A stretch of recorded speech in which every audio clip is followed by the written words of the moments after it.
예, 오늘은 누가복음 13번째 시간입니다. 주의 길을 준비하는 요한의 세례라는 제목으로 말씀을 전하도록 하겠습니다. 오늘 이제 그 본문을 보시면은 드디어 이제 소년 시절이 끝나죠. 예, 요한도 더 이상 아기가 아니고 뭐 저희들이 다다음번 설교에서 보게 되겠지만은 예수님도 더 이상 아기가 아닙니다. 이제 다 성년이 되었어요. 그리고 요한이 이제 그 사가랴 선지자 죄송합니다. 우리가 앞서 그 세례 요한의 예언을 볼 때 이제 이 아이가 빈들에서 자라게 된다라는 그 이야기를 봤지 않습니까? 그래서 그 예언대로 이 아이가 빈들에서 성장하여서 주의 길을 예비한 자가 된 그 장면이 이제 오늘 본문에서 등장하고 있죠. 누가는 먼저 이 당시의 배경을 다시 한번 설명하게 됩니다.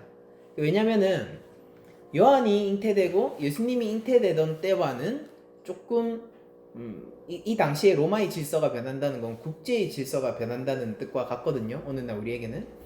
그러니까 오늘날로 치면은 국제 질서가 변한 상황이고 권력자가 바뀐 상황이고 이제 이 유대의 상황도 이전하고 조금 달라졌어요. 그걸 어떤 식으로 표현하냐면은 티베리우스 황제인데요. 이제 황제도 바뀌었죠. 디베리오 황제가 통치한 지 15해, 곧 본디어 빌라도가 유대의 총독으로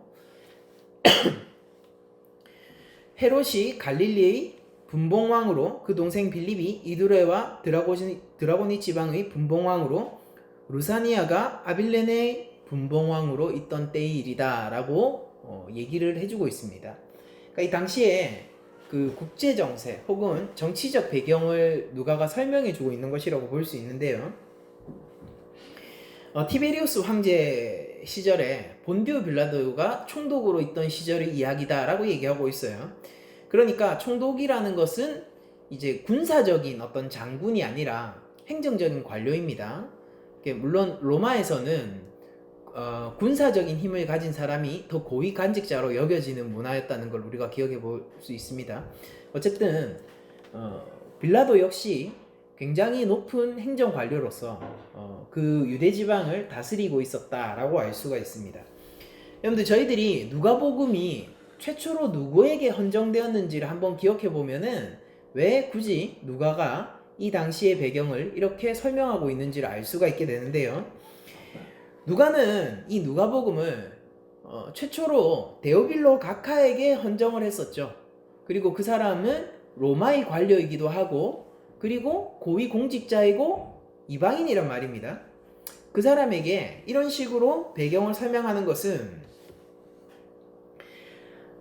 이 복음이라는 것이 어떤 변두리 로마 입장에선 그렇잖아요. 변두리 어떤 한 지방에서 일어난 작은 사건으로 치부될 수도 있지 않습니까?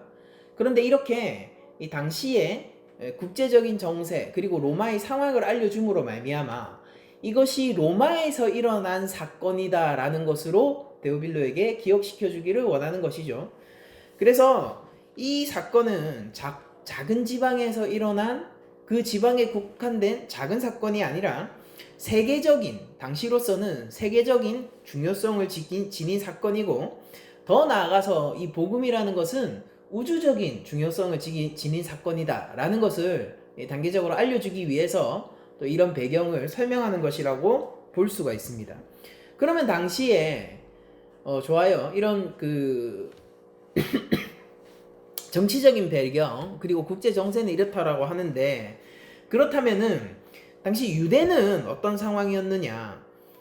빌라도가 총독으로 있을 뿐 아니라 우리가 동방박사를 통해서 소식을 듣고 아기 예수님을 죽이려고 했던 헤롯 대왕은 죽은 이후입니다. 죽은 이후의 상황이에요. 그러니까 헤롯 대왕이 죽고 그 아들들이 헤롯 대왕이 다스리던 그 지방을 나누어 통치하던 시절이 지금 요한이 활동하고 예수님이 활동하는 시기인 것이에요. 제가 이거 그 유인물로 나누어 드린 예수님 시대의 행정구역 요거를 한번 보시게 되면은 이 어떤 식으로 구역이 나누어져 있는지를 어느 정도 짐작할 수 있는데요.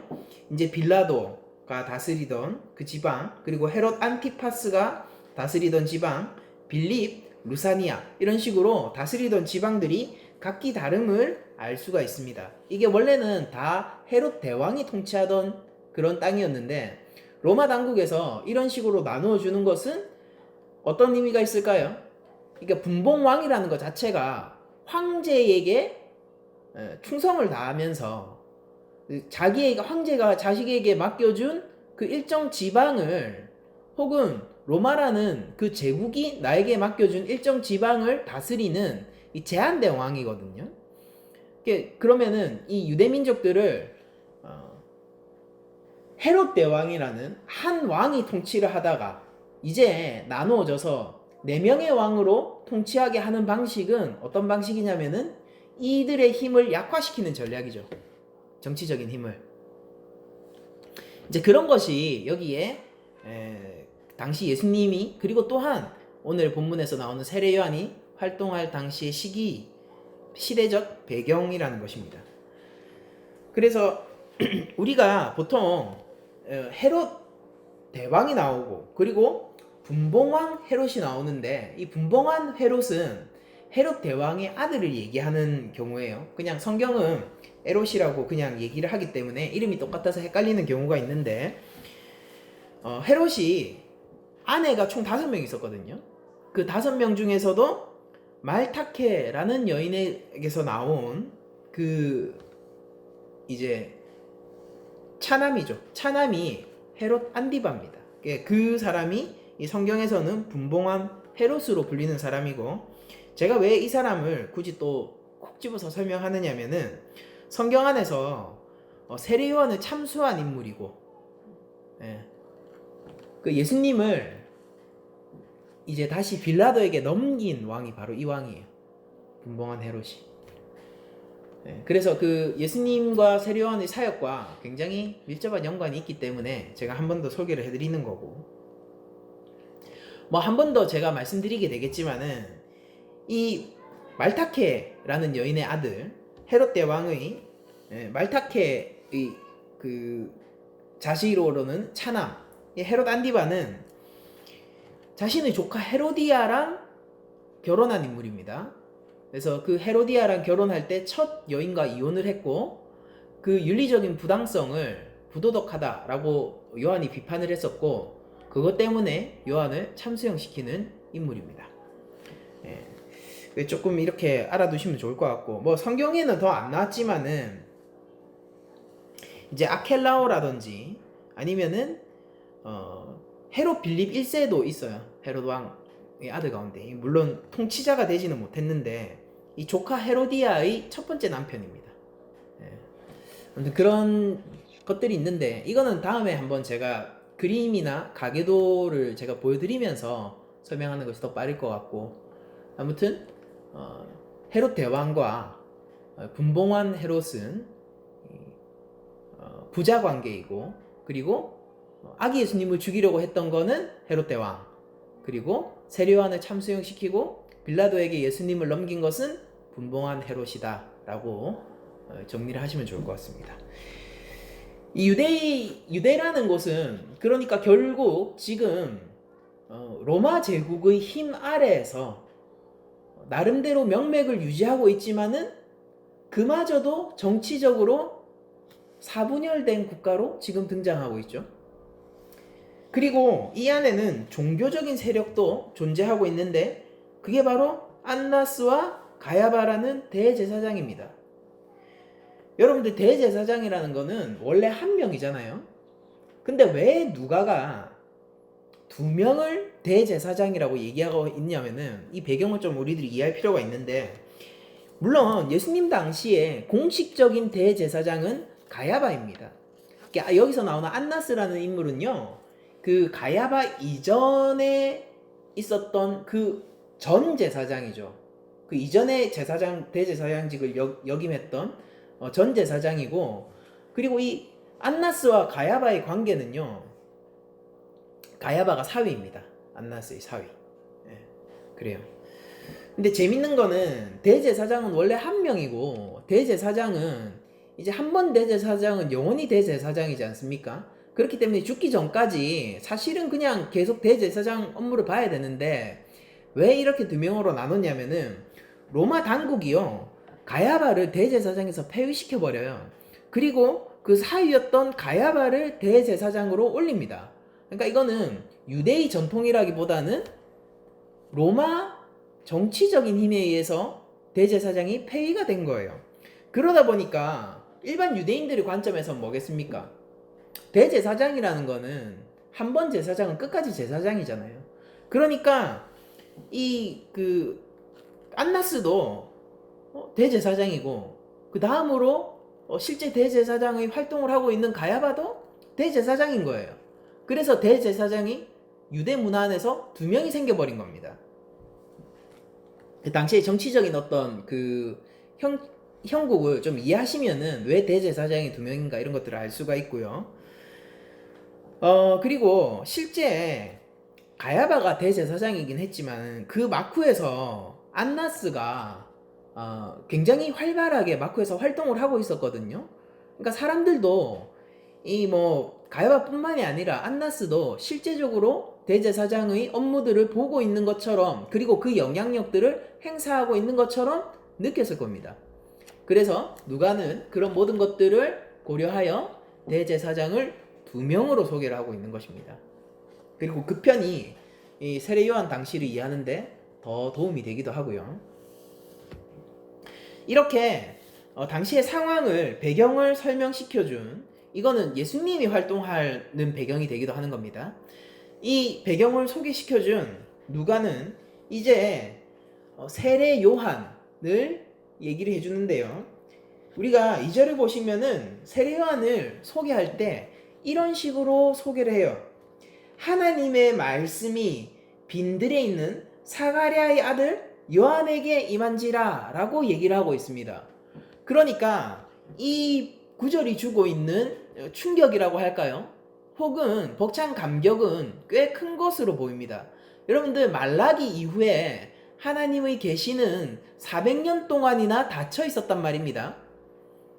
그렇게 하나님의 말씀이 영원히 열리지 않을 것만 같고, 그 400년을 살아가던 사람들은 다시 올 아버지의 마음을 자녀에게로 돌리고, 자녀를 다시 아버지께로 돌이킬 그 선지 엘리야를 계속해서 기다리고 있단 말이에요. 그런데도 하나님의 침묵은 계속 이어지고 있었던 것입니다. 그런 와중에 누가복음은 이렇게 소개하고 있는 거예요. 드디어 그 침묵이 깨졌다라고 얘기하고 있는 것이죠. 하나님의 말씀이 드디어 계시의 문을 열고 다시 쏟아지고 있는 것을 보여주는 것입니다. 국제적인 환경을 이야기하고 당시의 정치적인 배경을 소개해주던 누가가 하나님의 말씀이라는 이 거대한 단어를 다시 이 역사 가운데서 그 계시가 열리는 듯한 느낌을 주면서 얘기를 하고 있는데, 아이러니하게 그 국제적인 정세를 이야기하던 누가가 하나님의 말씀이 선 곳이 바로 빈들, 광야다 라고 얘기를 해주고 있는 것은 우리에게 아이러니한 그런 장면을 제공해주는 것이 되겠죠. 빈들에 있던 요한에게 드디어 하나님의 말씀이 임했습니다. 계시가 움직이기 시작했고, 이것은 무엇이냐면은 하나님께서 말씀하신다. 이게 뭐냐면 하나님께서 일하시기 시작하셨다라는 거예요. 그리고 구약 안에서 하나님이 말씀하신다, 혹은 그 손을 펴신다, 혹은 일하기 시작하신다 라는 것은 회복 혹은 구원의 일이 움직이고 있다라는 뜻이 되기도 해요. 그러니까 우리는 그냥 오늘날 관점에서 보면은 하나님의 말씀이 임했다라는 이것이 그냥 그 뭐라고 해야 됩니까? 그러니까 종교적인 어떤 뉘앙스를 가진 단어처럼, 그런 문장처럼 보일 수 있지만은 유대인들의 관점에서 볼 때, 당시를 살아가던 유대인들의 관점에서 볼 때는 드디어 오랜 역사 동안 지내져 왔던 침묵이 깨어지고 하나님의 구원이 임하는 벅차고 감격적이고 또한 충격적인 순간으로 받아들여지는 글귀라는 것입니다. 그렇게 하나님의 말씀이 드디어 계시가 다시 열리기 시작한 것을 소개한 누가는요, 곧 이어서 이렇게 얘기를 하고 있죠. 요한이 드디어 빈들에서 나와서 요단강으로 나온 것을 보여줍니다. 요한이 요단강 부근 각 처에 와서 죄 사함을 받게 하는 회개의 세례를 전파하니라고 소개를 해주고 있습니다. 이것은 마태와 마가를 통해서도 저희들에게 널리 알려진 내용이죠. 그러니까 우리가 복음서가 쓰인 순서를 마가복음, 마태복음, 누가복음, 요한복음의 순서로 생각할 때 누가는 당연히 세례 요한이 세례, 즉 회개의 세례의 운동을 했던 그것을 가지고 또 유대 사회 가운데 아주 큰 충격과 센세이션을 일으켰던 것을 잘 알고 있었던 거예요. 그리고 세례 요한이 가르침을 베풀고 사람들을 모으고, 이거 보면은 세례 요한이 제자들이 있거든요. 그렇게 거대한 세례 요한 파가 만들어질 정도로 그렇게 활달한 활동을 했던 그 모든 활동들을 회개의 세례를 전하는 자로 요약해서 얘기하고 있는 것입니다. 그러니까 이 세례 요한의 활동의 핵심이 무엇이냐면은 회개케 하는 것이었다라고 얘기를 하고 있는 거래요. 그러니까 여러분들 여기서 누가가 왜 회개의 세례라고 얘기를 하고 있냐면은 이 세례라는 개념 자체는 요한 고유의 개념은 아닙니다. 세례는 당시에 유대교에서도 널리 알려진 개념이었고요. 그리고 유대교 분파 중에 하나인 에세네파 같은 경우에서도 변형된 형태로서 세례가 늘 행해지고 있던 시대거든요. 그러니까 세례라는 행위 자체는 별로 새로울 것이 없는 행위예요. 그런데 왜 요한의 세례는 그 당시 사회에게 큰 충격을 주었냐면요, 그 내용에 있어서 굉장히 큰 차별을 가져왔고 완전히 새로운 세례였기 때문입니다. 여러분들 유대교에 제가 입교하기 위해서는요, 세례를 받아야 돼요. 당시에 할례를 받아야 하고 세례를 받아야 합니다. 그리고 제가 만약에 에세네파에 귀의하기 위해서는요, 에세네파에 귀의하고 정기적으로 세례를 받았어야 해요. 에세네파라는 거 여러분들한테 잠시 설명을 드리자면요, 이제 세례 요한이 뭐 에세네파의 영향을 받았다 뭐 이런 얘기들이 있는데, 왜 그런 얘기를 하냐면은 에세네파는요, 그 유대교에서 분리주의 운동을 벌인 사람들이에요. 그러니까 마치 수도원처럼 사회와 분리되고, 그리고 이제 성전을, 제가 저번에 말씀드린 것처럼 성전을 중심으로 한 사두개인파, 제사장, 대제사장, 이런 종교 지도자들은 친로마적인 성향을 가지고 있었단 말이에요. 거기에 대비되는 친서민적이고 그리고 반로마적인 사람들이 유대 바리새파였죠. 근데 바리새파는 그 유대 사회 안에서 함께 했거든요.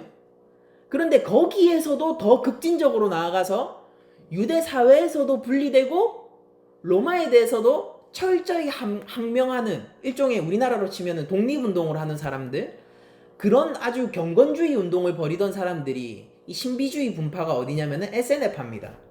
그래서 광야로 나가요. 그러니까 빈들에 있었어요. 요한의 활동 무대와 겹치죠. 빈들에 있으면서 동굴 안에서 삽니다.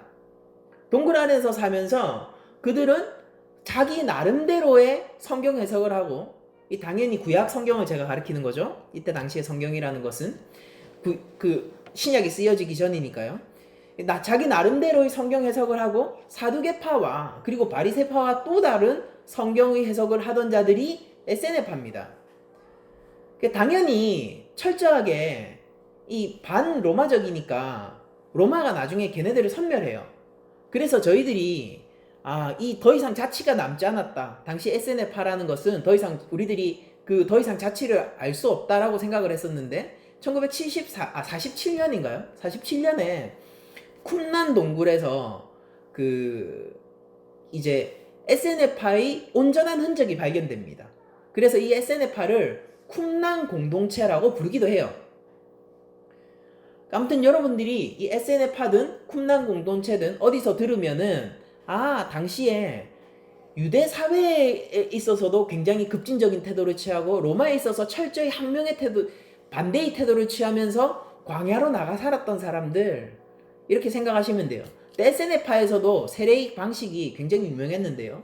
여기서는 의식의 형태로 쓰입니다. 세례가. 그러니까 자주 세례를 받아요. 정기적으로.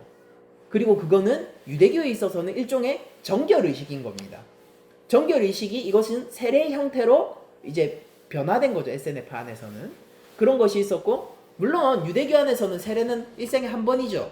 그리고 언약의 복 밖에 있던 자가 언약의 복 안으로 들어온다라는 징표였어요. 근데 요한의 세례는 이런 세례들과 완전히 차별점을 가졌던 측면이 뭐가 있냐면은, 요한은 여러분들 세례를 보시면은 유대교의 세례도 그렇고 SNF파의 세례도 그렇고 뭔가 효력이 있고 능력이 있잖아요. 근데 요한의 세례는 그런 것들이 표방하지 않습니다.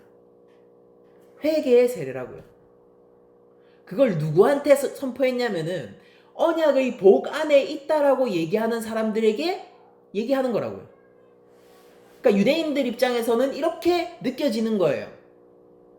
나는 분명히 언약의 복 안에 있는 자인데, 그래서 다른 언약의 복 밖에 있는 자들이 세례를 받고 우리 공동체 안으로 들어와야 되는데, 세례요한이 나한테 와서 이렇게 얘기하는 겁니다.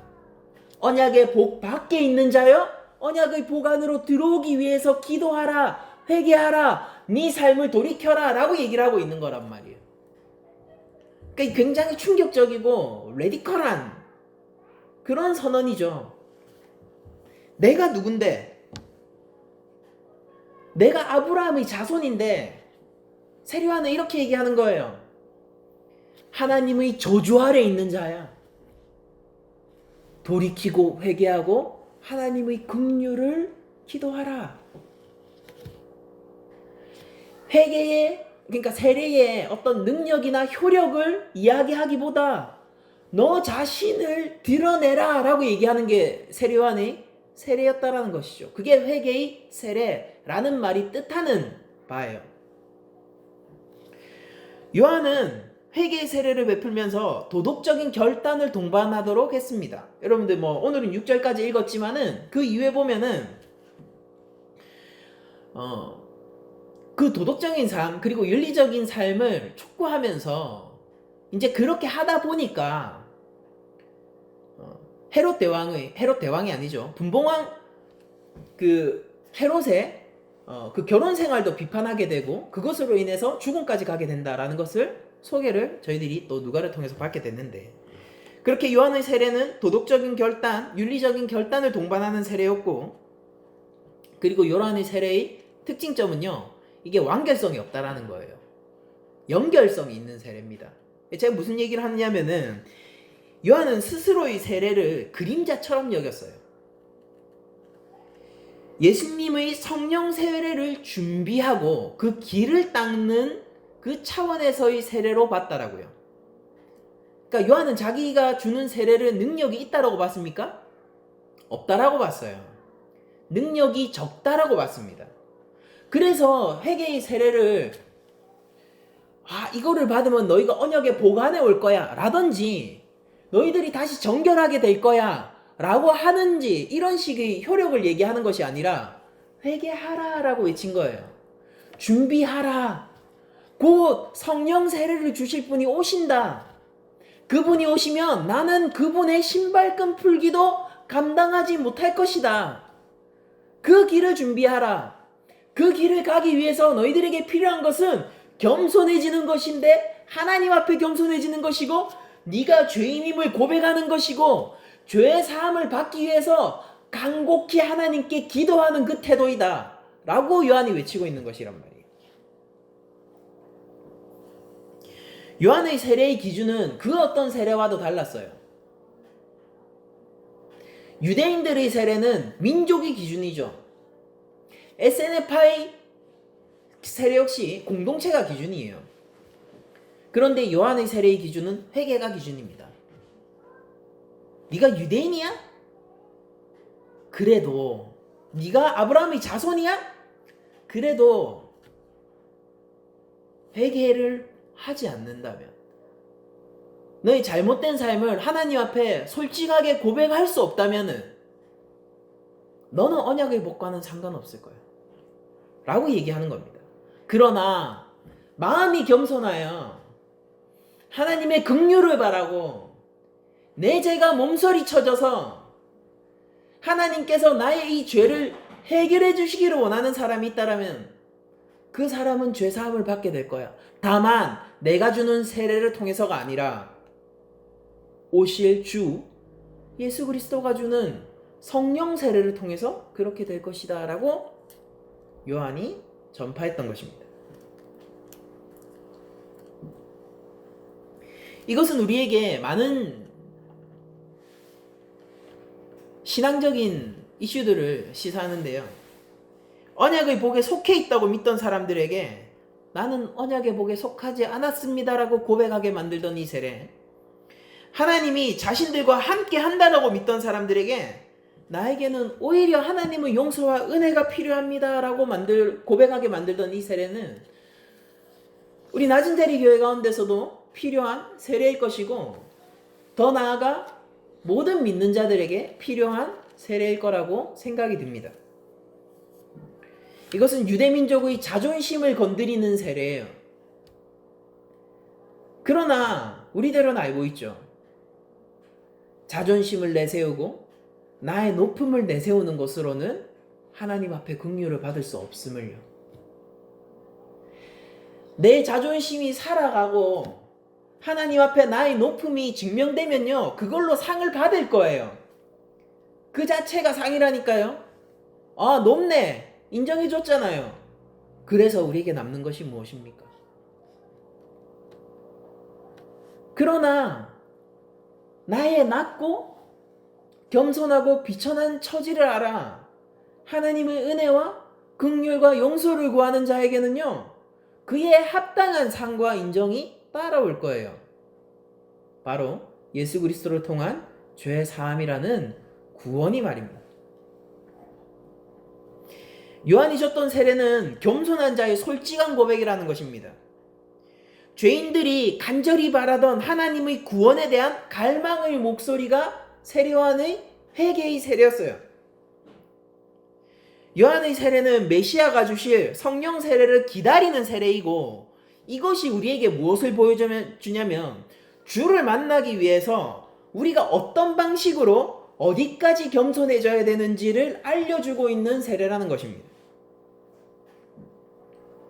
마태복음 3장 11절은 이렇게 소개하고 있습니다. 나는 너희로 회개하게 하기 위하여 물로 세례를 베풀거니와 내 뒤에 오시는 이는 나보다 능력이 많으시니 나는 그의 신을 들기도 감당하지 못하겠노라. 그는 성령과 불로 너희에게 세례를 베풀 것이요 손에 키를 들고 자기 타작마당을 정하게 하사 알곡을 모아 곡간에 들이고 쭉정이는 꺼지지 않는 불에 태우리라 라고 요한이 얘기를 했었다고요.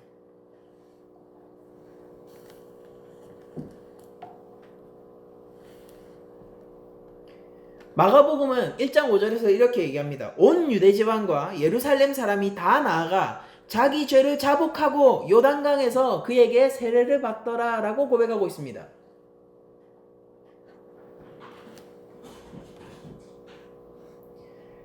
우리의 구원은 흔들리지 않습니다. 그것은 성경이 보장하는 바이죠. 예수 그리스도의 보혈은요, 우리를 덮고 우리가 떠나고 싶어도 우리를 놓아주지 않아요. 성령이 우리를 지켜주신다고요. 영원히. 그것이 성경의 약속입니다. 그런데 그 보호와 영원한 구원 안에 있는 자들은 어떤 자들이냐고요? 바로 하나님 앞에서 구원을 갈망하고 마음이 겸손하고 자기 죄를 자복하는 자라는 거예요. 많은 사람들은 현 세대를 살아가면서 가면 쓰는 것을 즐겨하죠. 한편으로는 이해가 가요. 가면 쓰지 않고 이 세상을 어떻게 살아갑니까? 돈이 없어도 있는 것처럼 살아야죠. 내가 자신이 없어도 이 자기 PR의 시대잖아요. 자신이 없어도 다 할 수 있는 것처럼 살아야죠. 내 마음에 욕심이 있어도 그럴듯하게 열정으로 포장할 줄도 알아야죠. 세상을 사는 지혜 아닙니까? 그러나 성경이 얘기하는 것은 이거예요. 하나님 앞에서는 소용없다. 하나님은 가면과 우리의 맨 얼굴을 구별하세요. 명품 옷으로 온몸을 휘감고 멋진 머리를 하고 있어도 하나님은 마음의 중심을 보십니다.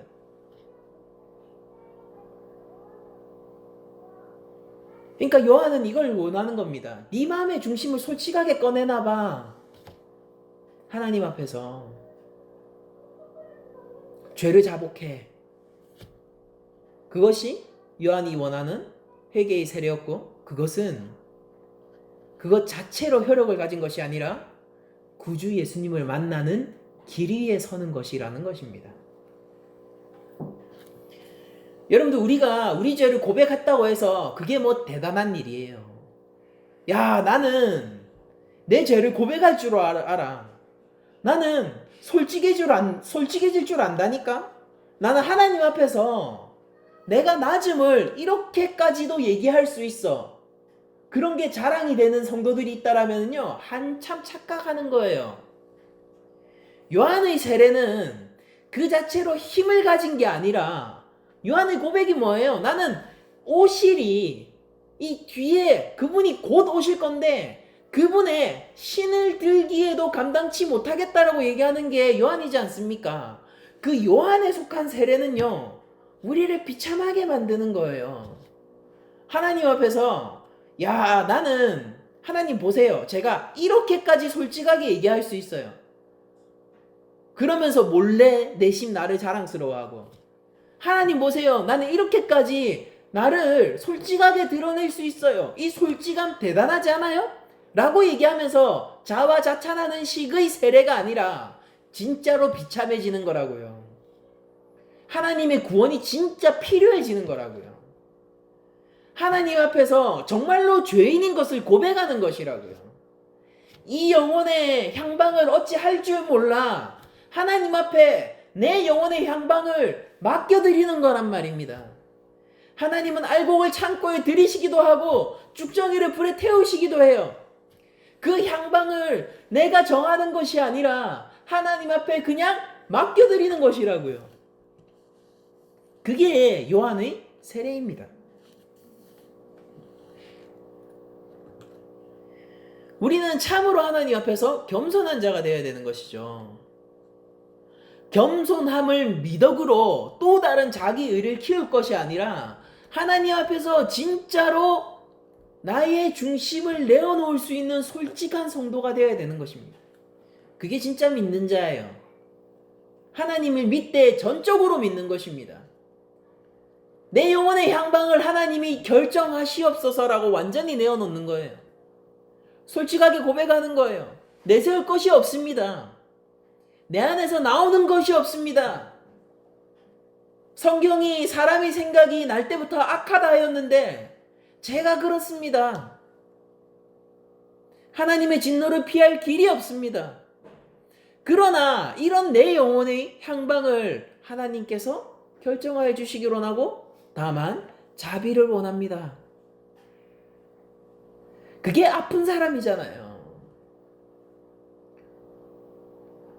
진짜 아프면은 의사 앞에서 이렇게 얘기하잖아요. 모르겠어요. 왜 아픈 건지 모르겠는데 제발 낫게 해주세요. 내 몸의 향방을 그냥 의사한테 맡기잖아요. 반은 싫은데 링겔 맞으라고 하면 맞지 않습니까? 쓴 약은 싫은데 먹으라고 하면은 삼시세끼 제때 먹지 않습니까? 내 영혼의 향방을 하나님 앞에 맡기는 것이라고요. 진짜 겸손한 자들은. 요한은 그것을 원했고 그것이 주를 만나는 길임을 선언했고, 그러므로 요한은 그 어떤 선지자들과도 다른 예수님과 그 백성을 이어주는 연결점이 되는 선지자입니다. 다른 어떤 선지자도 구주와 그 백성들을 연결해 준 적은 없어요. 그러나 하나님의 말씀이 다시 빈들 요한에게 임하였을 때 요한을 통하여 그 백성들이 자신들이 주와 만나는 연결점이 생겨나게 되는 것이죠. 말라기가 예고했던 그 소망의 빛이 드디어 요한을 통하여서 조그만하게 마치 어둠 가운데서 이렇게 그 구멍이 하나 살짝 나면은 빛이 이렇게 쫙 비춰오듯이 그 소망의 빛 한 줄기가 지금 비춰오고 있는 것입니다.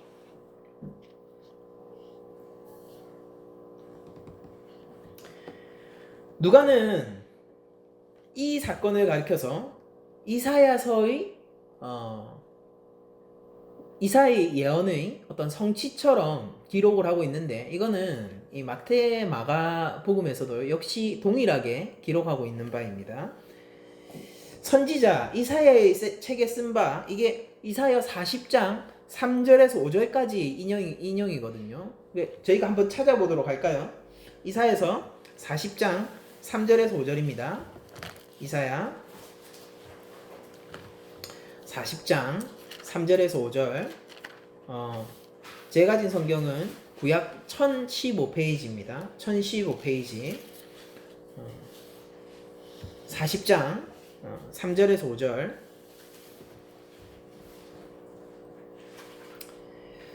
어, 1015페이지 40장 3절에서 5절 찾으셨으면은 한번 함께 읽어보겠습니다. 시작. 외치는 자의 소리여 이르되 너희는 광야에서 여호와의 길을 예비하라. 사막에서 우리 하나님의 대로를 평탄하게 하라. 골짜기마다 산마다 언덕마다 낮아지며 고르지 못한 곳이 평탄하게 되며 험한 곳이 평지가 될 것이요 여호와의 영광이 나타나고 모든 육체가 그것을 함께 보리라. 이는 여호와의 입이 말씀하셨느니라. 아멘. 이 말씀을 지금 누가가 인용하고 있는 거거든요. 그런데 우리가 누가복음 3장으로 다시 돌아와서 한번 이 말씀을 보게 되면은 조금 이 말 그대로 인용이 된 것이 아니라 조금 다르게 인용이 되었죠. 선지자 이사야의 책에 쓴 바 광야에서 외치는 자의 소리가 있어 너희는 주의 길을 준비하라. 그의 오실 길을 곧게 하라. 모든 골짜기가 메워지고 모든 산과 작은 산이 낮아지고 굽은 것이 곧아지고 험한 길이 평탄하여질 것이요 모든 육체가 하나님의 구원하심을 보리라 함과 같으니라 라고 얘기하면서 이사야 40장 3절에서 5절을 조금 다르게 인용하고 있어요.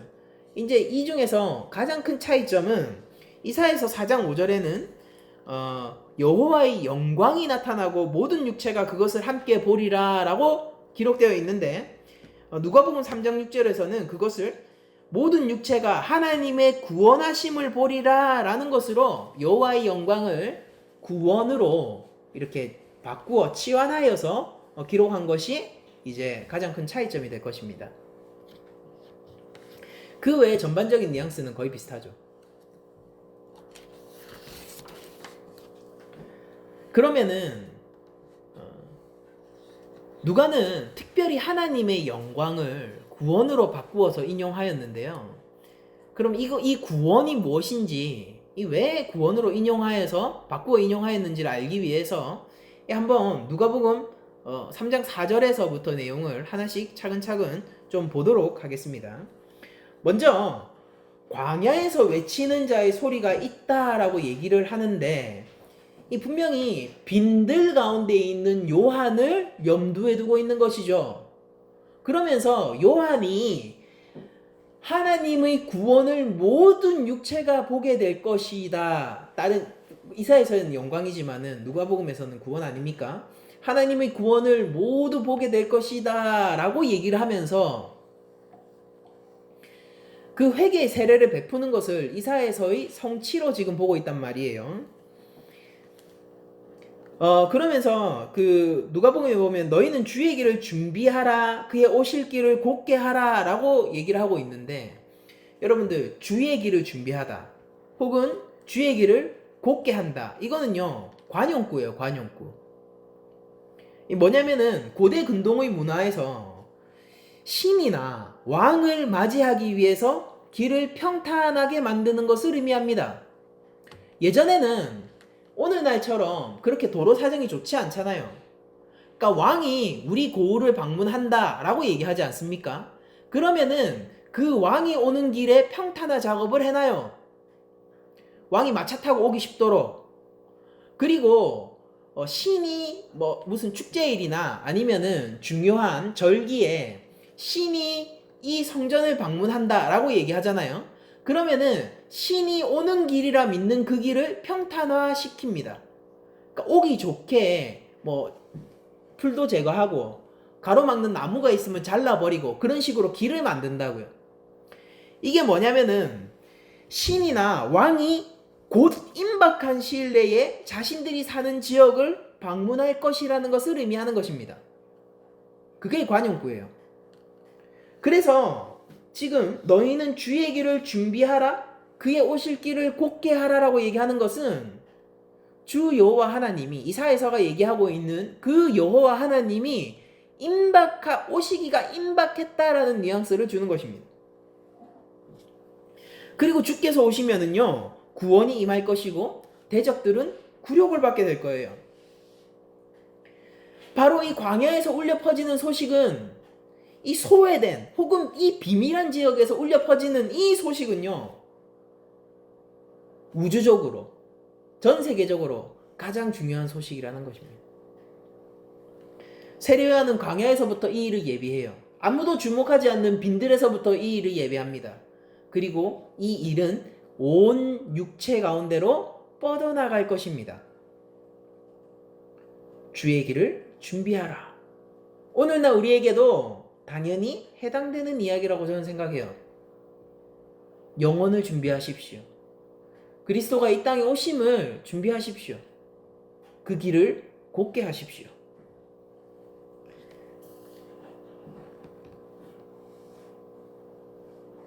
그러면서 이어서 나오는 이미지가 모든 골짜기가 메워지고 모든 산과 작은 산이 낮아지고 굽어 있는 것이 곧아지고 험한 길이 평탄하여지는 이미지가 등장하게 되죠. 이 뭐 결과적으로 땅이 평평한 길이 된다 그 말이에요. 땅이 대로가 된다라는 것입니다. 이것은 주가 오심에 따른 결과로 이해해야 하는 것이 좋은데요. 주가 오시는 것에 있어서 그 어떤 것도 막을 것이었으며 주의 오심은 거침이 없다라는 것으로 저희들이 받아들여야 되고, 아무리 높은 골이나 높은 산이나 굽고 험한 길일지라도 아무도 주의 오심을 방해할 수 없고 오히려 평탄한 길이 될 것이라는 것으로 저희들이 이해를 해야 할 것입니다. 이사야서 2장 1절 이하를 제가 한번 읽어드릴게요. 여러분들 찾으실 수 있으면은 찾아서 눈으로 한번 같이 따라와 보시는 것도 좋을 것 같습니다. 이사야서 2장 1절 이하를 제가 읽어드리겠습니다. 아모스의 아들 이사야가 받은 바 유다와 예루살렘에 관한 말씀이라. 말이래 이 마지막 날이죠. 말이래 여호와의 전의 산이 모든 산 꼭대기에 굳게 설 것이요 모든 작은 산 위에 뛰어나리니 만방이 그리로 모여들 것이라. 많은 백성이 감에 이르기를 우리가 여호와의 산에 오르며 야곱의 하나님의 전에 이르자.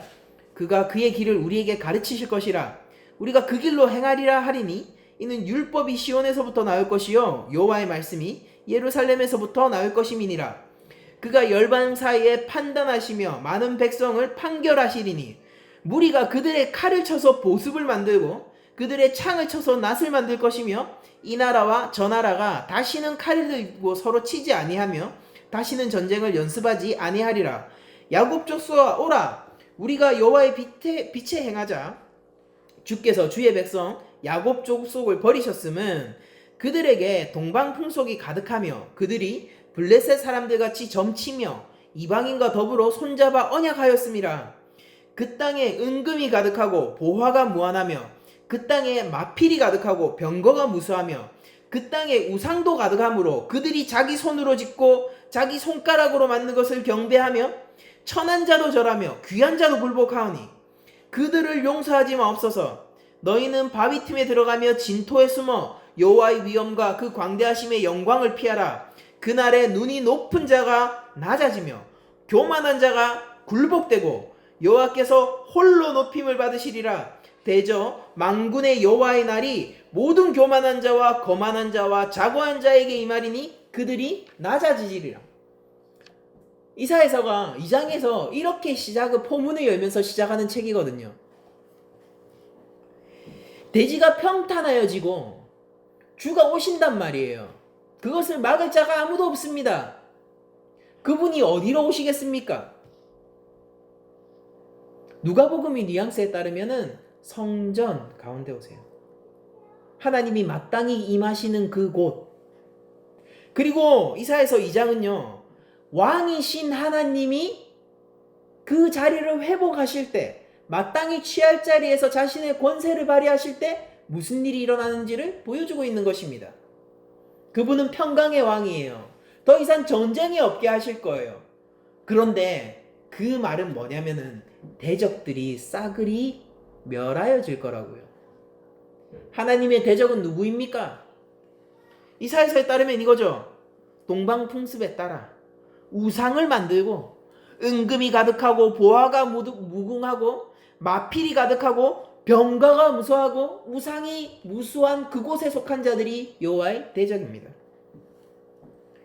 그 우상 가운데 굴복하고 절하고 천한 자나 귀한 자나 그것을 경배하는 일, 바로 그들이 여호와의 대적이라고요. 하나님의 그 길이 평탄하여질 때 이들은 진토가 될 것이고 그들은 숨을 곳을 찾지 못하게 될 것입니다. 교만한 자는, 거만한 자는, 자고한 자는 낮아지게 될 거예요. 여러분들 이사야가 여호와의 길을 예비하라라고 얘기할 때 이 예비하는 것은요, 단순히 종교적인 차원이 아니라 도덕적인 차원까지 확장되어서 이해되는 거란 말이에요. 그래서 요한의 세례도 단순히 종교적인 의식이 아니라 도덕적인 차원까지 확장되어서 임하는 거란 말이에요. 이사야 57장 14절입니다. 그가 말하기를 도두어 길을 수축하여 내 백성의 길에서 거치는 것을 제하여 버리라.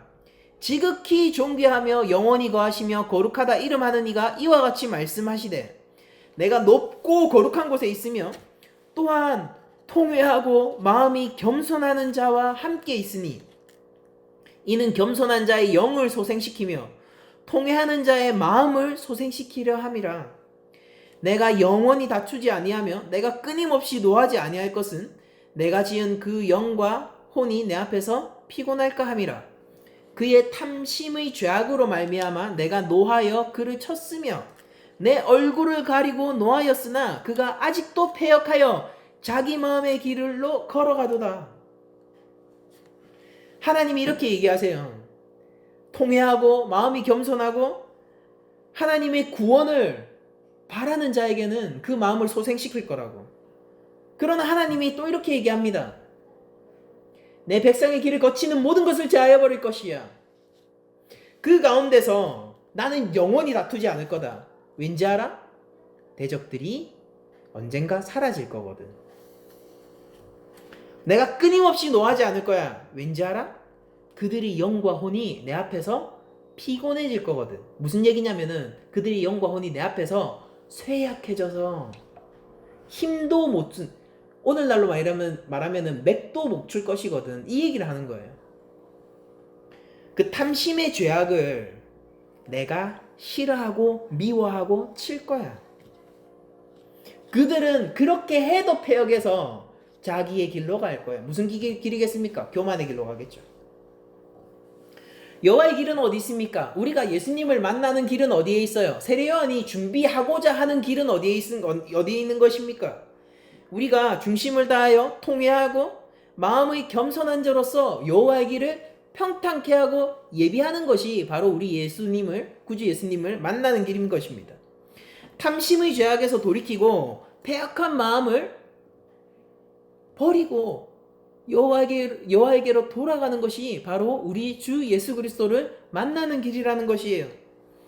그런 자의 영혼은요, 여전히 탐심 가운데서 패역한 길 가운데 서 있는 자의 영혼은요, 하나님 앞에서 쇠약해질 것이고 하나님은 자신의 얼굴을 가려버릴 것이고, 그리고 영원히 그 영혼 가운데서 하나님이 멀어져 버리실 것입니다.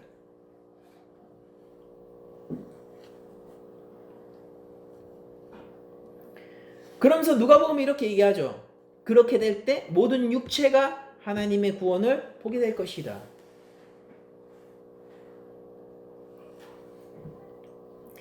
물론 이사야서의 구원은요, 1차적으로 바벨론 포로에서 해방되는 그 구원을 얘기하고 있는 거죠. 이제 이사야서 45장 같은 걸 보면은 그 고레스를 이렇게 얘기해요.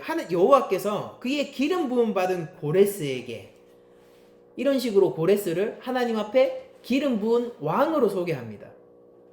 왜 그렇습니까? 고레스가 포로 해방을 시켜주는 왕이잖아요. 그러니까 이사야서에서 나오는 1차적인 구원은요, 바벨론의 소나기에서 구원당하는 것이에요. 그런데 이사야서는 1차적으로 이 포로 생활에서 귀환하고 다시 하나님 언약의 땅을 찾는 것으로 구원을 국한시키지 않고 그 구원을 통하여서, 포로 해방의 구원을 통하여서 더 넓은 구원을, 그리고 더 종말적인 구원을 설명하기로 합니다. 이사야서는 하나님의 구원을 새 출애굽에 빗대어 말하고 있어요. 이사야서 43장 16절 이하입니다. 나 여호와가 이같이 말하노라. 바다 가운데서 길을, 큰 물 가운데서 지름길을 내고, 여러분들 이것보다 길을 평탄하게 하는 작업이 어디 있겠습니까? 바다 가운데서 길을, 큰 물 가운데서 지름길을 내고 병거와 말과 군대의 용사를 이끌어내어 그들이 일시에 엎드려져 일어나지 못하고 소멸하기를 꺼져가는 등불 같게 하였느니라. 너희는 이전 일을 기억하지 말며 옛날 일을 생각하지 마라. 보라, 내가 새 일을 행하리니 이제 내가 나타날 것이라. 너희가 그것을 알지 못하겠느냐? 반드시 내가 광야의 길을, 사막에 강을 내리니 장차 들짐승 곧 승냥이와 타조도 나를 존경할 것은 내가 광야의 물을, 사막의 강들을 내어 내 백성, 내가 택한 자에게 마시게 할 것임이라. 이 백성은 내가 나를 위하여 지었나니 나를 찬송하게 하려 함이니라. 출애굽 백성이 왜 출애굽했어야 합니까? 우리는 알고 있잖아요. 하나님을 예배하기 위해서, 하나님을 찬송케 하기 위해서 하나님이 출애굽 백성들을 끌어오신 거잖아요. 그걸 위해서 광야에 길을 내시고 큰 물 가운데 지름길을 내신 거예요. 이 새 출애굽을 소개하는 것으로 이사야는 단순히 포로 귀환을 넘어서 종말적인 구원을 우리에게 소개시켜줍니다. 하나님이 이전 것을 기억하지 말라고 하세요. 왜냐하면 하나님이 이제 새 일을 행하시거든요. 그리고 여러분들은 하나님이 어떻게 광야에서 길을 내시고 물을 주시고 이전과 다른, 완전히 다른 차원의 새 일을 행하시고 계신지를 보고 계신 겁니다. 오늘 본문을 통해서 세례요한의 탄생은 이 예언과 함께 시작하죠. 이 아이여, 네가 지극히 높으신 이의 선지자라 이끌음을 받고 주 앞에 앞서가서 그 길을 준비하며 주의 백성에게 그 죄사함으로 말미암는 구원을 알게 할 것이다. 요한이 지금 죄사함의 구원을 전파하고 있는 것이에요. 하나님이 이전 것을 기억하지 말라 하세요. 내가 이제 완전히 새 일을 행할 것이니까 보라, 내가 새 일을 행하였다라고 얘기를 할 때 그 새 일을 저희들이 죄사함으로 인한 구원으로 이해할 수가 있는 것입니다. 우리들은 그 구원 안에 있는 것이고 그 구원을 바라볼 수 있는 것이죠. 이게 얼마나 큰 축복입니까? 이사야가 말한 새 출애굽, 완전히 새로운 국면의 구원은요 죄사함으로 말미암는 구원인 거예요. 여러분들 누가가 기록한 요한의 사역이 이 본격적인 사역이 이사야서 인용으로 시작하잖아요. 그런데 누가복음이 마침은 성전에서 찬송함으로 마치거든요. 이걸 생각해 보면은 이사야가 얘기했던 내가 새 일을 행할 거고 이 백성으로 말미암아 나를 찬송하게 할 거다라고 얘기하는 이 이사야서는 우리에게 꽤나 의미심장하게 다가오죠. 누가복음 24장 52, 53절입니다. 누가복음이 마지막이에요. 그들이 그에게 경배하고 큰 기쁨으로 예루살렘에 돌아가 늘 성전에서 하나님을 찬송하니라. 이것이 바로 죄사함으로 말미암는 구원을 입은 자들의 태도인 것입니다. 갈구하던 그 기도를 드리는 자들의 태도인 거예요. 목마른 그 해갈을 바라는 영혼의 해갈을 바라는 자들이 그리스도의 보혈 앞에 섰을 때 내 영혼의 죄를 하나님 앞에 자복하게 되었을 때 마침내 터져나오게 되는 태도인 것이죠. 늘 성전에서 하나님을 찬송하더라.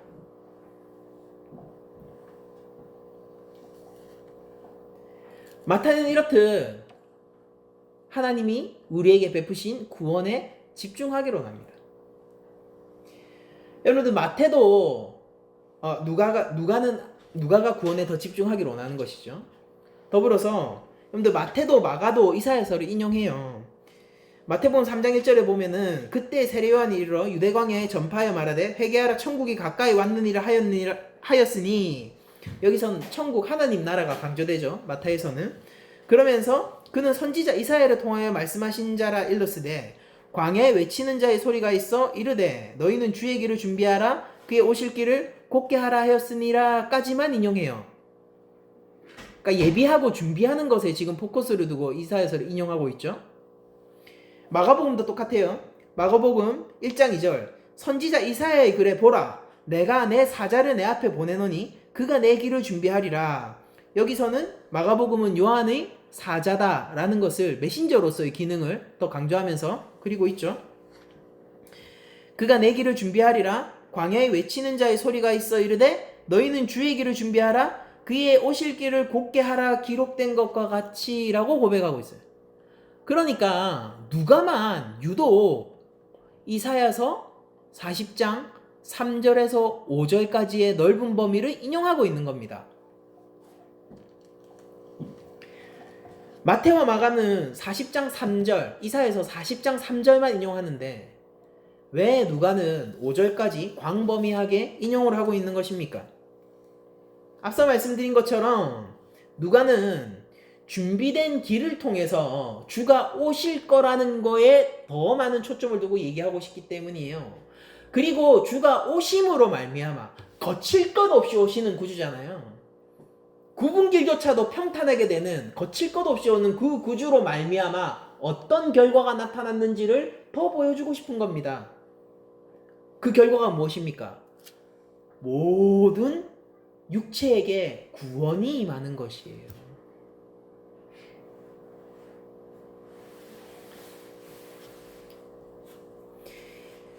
누가복음이 1차적으로 데오빌로에게 헌정된 책이라는 것을 기억해 봅시다. 이방인이던 데오빌로에게 누가는 이 누가복음을 전하면서 성경과 복음이 원래부터 모든 민족을 향한 구원을 말하고 있다는 것을 알려주고 있는 것입니다.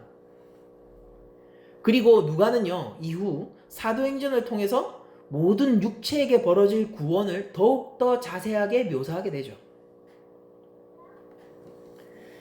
누가복음 2장까지는요 다소 그 예언들이 유대적이고 민족적인 분위기 위에서 벌어졌다라면요 3장의 요한의 선포에 이르러서 이제 이 모든 것들이 박살나기 시작하는 거예요. 민족적 테두리가. 근데 앞으로 보시면 다음 주 설교를 보시면은 더더욱 박살납니다. 민족적 분위기가. 복음은 유대의 민족적 한계를 부수고 전 세계적으로 더 나아가서는 우주적으로 확장될 수 있는 그 복음의 강력한 힘을 보여주고 있습니다.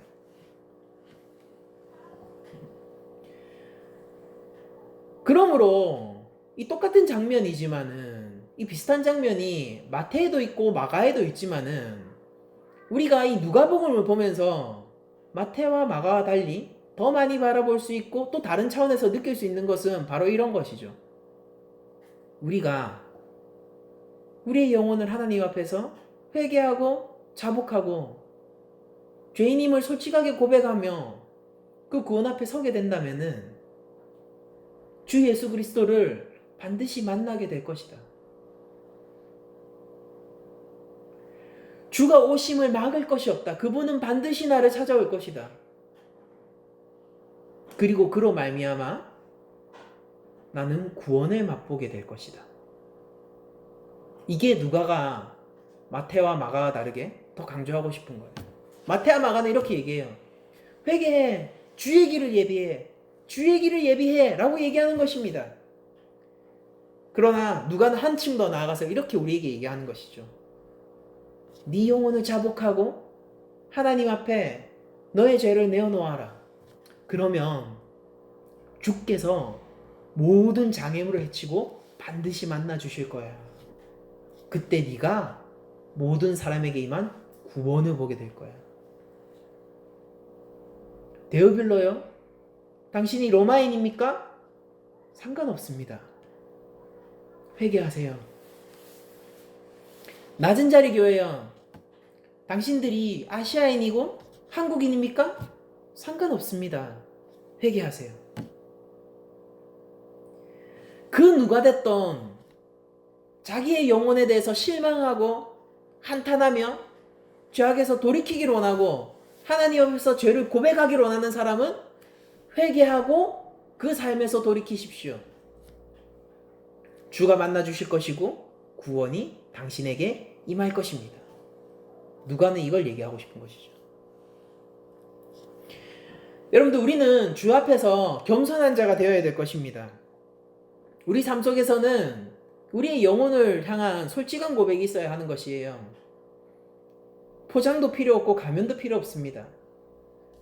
우리가 이 세상을 살기 위해서 그런 것이 필요할 수도 있겠죠. 그러나 절망적인 사실은 하나님 앞에 그것이 전혀 통하지 않는다는 것이고, 그리고 희망적인 것은 하나님은 낮은 자를 높여주신다라는 것입니다.